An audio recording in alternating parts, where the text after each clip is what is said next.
മറ്റൊരു കാര്യം നമുക്കറിയാം, 29-ാം തീയതി രാത്രി അല്ലെങ്കിൽ 30-ാം തീയതി പുലർച്ചെയാണ് ഈ ദുരന്തമുണ്ടായത്. ഒട്ടും പ്രതീക്ഷിക്കാത്തൊരു വലിയ ദുരന്തമായിരുന്നു.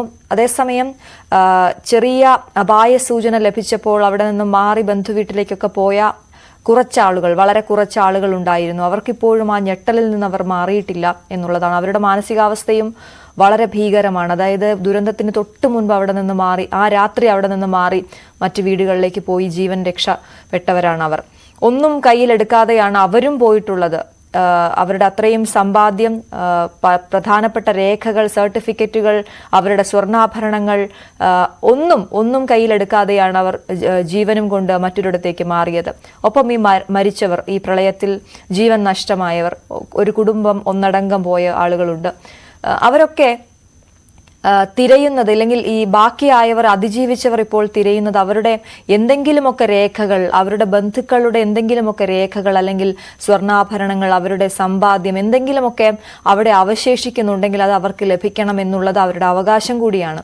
അത് അവരുടെ കൈകളിലേക്ക് എത്തിക്കാൻ ഇപ്പോൾ 30 പവൻ 40 പവനൊക്കെ സ്വർണം അവിടെ നഷ്ടമായ നിരവധി ആളുകളുണ്ട്. നമ്മൾ അവരുടെയൊക്കെ വാക്കുകളും കേട്ടതാണ്. അപ്പോൾ ഷബീർ, അവരുടെ ഏറ്റവും വിലപ്പെട്ട രേഖകളും വിലപ്പെട്ട സാധനങ്ങളും ഒക്കെ അവരിലേക്ക് എത്തിക്കാനുള്ള നടപടി അത് ഏത് രീതിയിലാണ് നടക്കുന്നത്?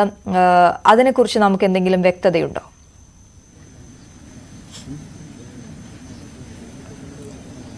അതൊരു പ്രധാനപ്പെട്ട കാര്യം തന്നെയാണ് അശ്വതി. പ്രത്യേകിച്ച് ഇപ്പോൾ ക്യാമ്പുകളിൽ കഴിയുന്ന പലർക്കും അവരുടേതായി ഒന്നുമില്ലാത്ത അവസ്ഥയാണ്. പ്രത്യേകിച്ച് നല്ല വീടുകളുണ്ടായിരുന്നു. നമ്മളിപ്പോൾ ഇവരെക്കുറിച്ചൊക്കെ പറയുമ്പോൾ, ഇവരുടെ ഒരു ജീവിത രീതിയൊക്കെ പറയുമ്പോൾ, ഒരുപാട് കാലങ്ങളായി തോട്ടം മേഖലയിലെ തൊഴിലുമായി ബന്ധപ്പെട്ട് മറ്റു ജില്ലകളിൽ നിന്നും കുടിയേറിയ ആളുകളാണ് ഇവരുടെ പൂർവികർ പലരും, ഇവിടെ താമസിക്കുന്നവരിൽ. വയനാട്ടുകാർ മുഴുവനായി അങ്ങനെയാണ്, വിവിധ ജോലികൾക്കായി കുടിയേറിയവരാണ്. അവർ ഈ കാലം അത്രയും അധ്വാനിച്ചുണ്ടാക്കിയ, അല്ലെങ്കിൽ അവർ ഈ കാലം അത്രയും കഷ്ടപ്പെട്ട് അവർ ഉണ്ടാക്കിയെടുത്ത സമ്പാദ്യമെല്ലാം ഇപ്പോൾ മണ്ണിലടിയിലാണ്. പ്രത്യേകിച്ച് വീട്, അതുപോലെ തന്നെ കാറുള്ളവരുണ്ട്, അതുപോലെ തന്നെ ഇങ്ങനെയുള്ള സ്വർണ്ണാഭരണങ്ങളൊക്കെ, സ്വരുക്കൂട്ടി വെച്ചവർ സമ്പാദിച്ച സ്വർണ്ണാഭരണങ്ങളൊക്കെ മണ്ണിൽ പുതഞ്ഞു പോയി. ഒന്നും എടുക്കാൻ പറ്റാതെ ഓടി രക്ഷപ്പെടുന്ന ഒരവസ്ഥയായിരുന്നു. കാട്ടിനുള്ളിലേക്ക് ഓടി രക്ഷപ്പെട്ട് അവിടെ കൊമ്പനാന കാവൽ നിൽക്കുന്ന ഒരവസ്ഥ വരെ ഉണ്ടായവരുണ്ട്. കാപ്പിക്കാട്ടിനുള്ളിൽ പുലരുവോളം പെരും മഴയത്ത് കുഞ്ഞുങ്ങളെ ചേർത്തു പിടിച്ച് അവിടെ കഴിഞ്ഞ് നേരം വെളുപ്പിച്ചവരുണ്ട്. അതുപോലെ തന്നെ പലയിടങ്ങളിലേക്കും ഓടിക്കയറി എങ്ങനെയെങ്കിലും ജീവൻ മാത്രം തിരിച്ചു കിട്ടിയാൽ മതി, ഞങ്ങൾക്കിനി ഞങ്ങളുടേതായി ഒന്നും വേണ്ട, പക്ഷേ ഞങ്ങൾക്ക് ഞങ്ങളുടെ ജീവൻ എങ്ങനെയെങ്കിലും തിരിച്ചു കിട്ടണമേ എന്ന് പ്രാർത്ഥിച്ച് അങ്ങനെ പല ഇടങ്ങളിലേക്കും ഓടിക്കയറിയവരുണ്ട്. അവർക്കൊന്നും കയ്യിലെടുക്കാൻ സാധിച്ചിട്ടില്ല. പ്രത്യേകിച്ച് സർട്ടിഫിക്കറ്റുകൾ, പലരുടെയും സർട്ടിഫിക്കറ്റുകളൊക്കെ കാണാതായിരിക്കുന്നു. റേഷൻ കാർഡ്, അതുപോലെ തന്നെ ഡ്രൈവിംഗ് ലൈസൻസ്, ആധാർ കാർഡ്, അതുപോലെ തന്നെ അവരുടേതായ സ്ഥലത്തിന്റെ ആധാരമടക്കമുള്ള, ഇനി ആ സ്ഥലം കൊണ്ടൊന്നും ഒരു പ്രയോജനവുമില്ലെന്നാണ് അവർ പറയുന്നത്. അത് മാത്രമല്ല, ഞങ്ങൾക്ക് എത്ര ഭൂമി അവിടെ ഉണ്ടെങ്കിലും ഞങ്ങൾ ഇനി ആ പ്രേതഭൂമിയിലേക്കില്ല, ഞങ്ങളുടെ കൂട്ടത്തിലുള്ളവർ മണ്ണിനടിയിൽ പുതഞ്ഞു പോയ ആ ഭൂമിയിലേക്ക് ഞങ്ങൾ ഇനി തിരിച്ചില്ല എന്ന് പറയുമ്പോൾ അവർക്കൊന്നും ഇനി ആ സ്ഥലത്തിന്റെ ആധാരമോ രേഖകളോ ഒന്നും ആവശ്യമില്ല. ഇങ്ങനെയൊക്കെ ആണെങ്കിലും നമുക്ക് മനുഷ്യസാധ്യമായത് അവർക്ക് ചെയ്തു കൊടുക്കേണ്ടതുണ്ട്. അതിനുള്ള പരിശ്രമം ഇപ്പോൾ ഭരണകൂടം നടത്തുന്നുമുണ്ട്. ക്യാമ്പുകളോടൊക്കെ ചേർന്ന് ഒരു ലീഗൽ സെല്ല് പ്രവർത്തിക്കുന്നുണ്ട്.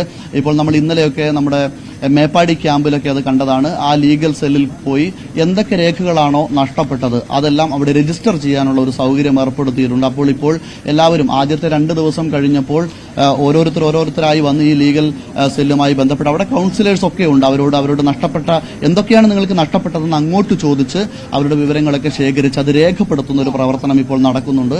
അങ്ങനെ അവർക്കെല്ലാവർക്കും നഷ്ടപ്പെട്ട രേഖകളെല്ലാം തിരിച്ച് ലഭ്യമാക്കുമെന്ന് ഗവൺമെന്റ്, മുഖ്യമന്ത്രി അറിയിക്കുകയും ചെയ്തിട്ടുണ്ട്. ആ ഒരു കാര്യത്തിൽ നമുക്ക് അങ്ങനെ ആശിക്കാം.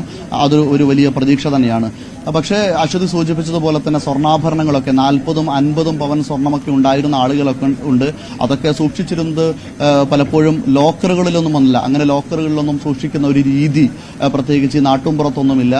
അവരെല്ലാവരും ഒന്നുകിൽ അവരുടെ വീടുകളിൽ അല്ലെങ്കിൽ ആഭരണങ്ങളായി അണിയുന്ന ഒരു സ്ഥിതിവിശേഷമൊക്കെയാണുള്ളത്. പക്ഷേ അതെല്ലാം നഷ്ടപ്പെട്ടു പോയിട്ടുണ്ട്. അതുപോലെ മൃതദേഹങ്ങളുടെ മേലൊക്കെ ഒരുപാട് ആഭരണങ്ങൾ ഉള്ളവരൊക്കെ ഉണ്ടായിരുന്നു. അതെല്ലാം ഇപ്പോൾ ചാലിയാറിൽ നിന്നൊക്കെ കിട്ടിയ മൃതദേഹങ്ങളുടെയൊക്കെ ഈ ആഭരണങ്ങളൊക്കെ അവിടെ റവന്യൂ സംഘം സൂക്ഷിച്ചിരിക്കുകയാണ്. അപ്പോൾ ഇന്നലെയൊക്കെ ആ തരത്തിലുള്ള ചില ആവശ്യങ്ങളൊക്കെ ജനങ്ങൾ ഉന്നയിച്ചു. അത് ഈ ബന്ധുക്കൾ ഉന്നയിച്ചു. അത് ഈ സ്വർണം ലഭിക്കുന്നതിന് വേണ്ടിയല്ല അശ്വതി, മറിച്ച് ഈ സ്വർണ്ണാഭരണം അവരുടെ മൃതദേഹത്തോടു കൂടി ആംബുലൻസിൽ മലപ്പുറം ജില്ലാ ആശുപത്രിയിൽ നിന്നും നിലമ്പൂരിലെ ആശുപത്രിയിൽ നിന്നും വയനാട്ടിലേക്ക് അയക്കുമ്പോൾ സ്വർണ്ണാഭരണം കൂടി മൃതദേഹത്തോടൊപ്പം അറ്റാച്ച് ചെയ്ത് വെക്കുകയാണെങ്കിൽ അതിലെ പേരൊക്കെ നോക്കി ഈ ആളുകളെ തിരിച്ചറിയാമെന്നുള്ള, പ്രത്യേകിച്ച് സ്ത്രീകളുടെയൊക്കെ മാലകളിലൊക്കെ ഭർത്താവിന്റെ പേരൊക്കെ എഴുതിയിട്ടുണ്ടാവാം, അല്ലെങ്കിൽ അത്തരത്തിലുള്ള ചില രേഖകളൊക്കെ ഉണ്ടാവാം. അപ്പൊ അതൊക്കെ നോക്കി തിരിച്ചറിയാൻ എളുപ്പമാണ് എന്നുള്ള തരത്തിലുള്ള ചില കാര്യങ്ങളൊക്കെ ബന്ധുക്കൾ സൂചിപ്പിച്ചിരുന്നു. പക്ഷെ അതൊക്കെ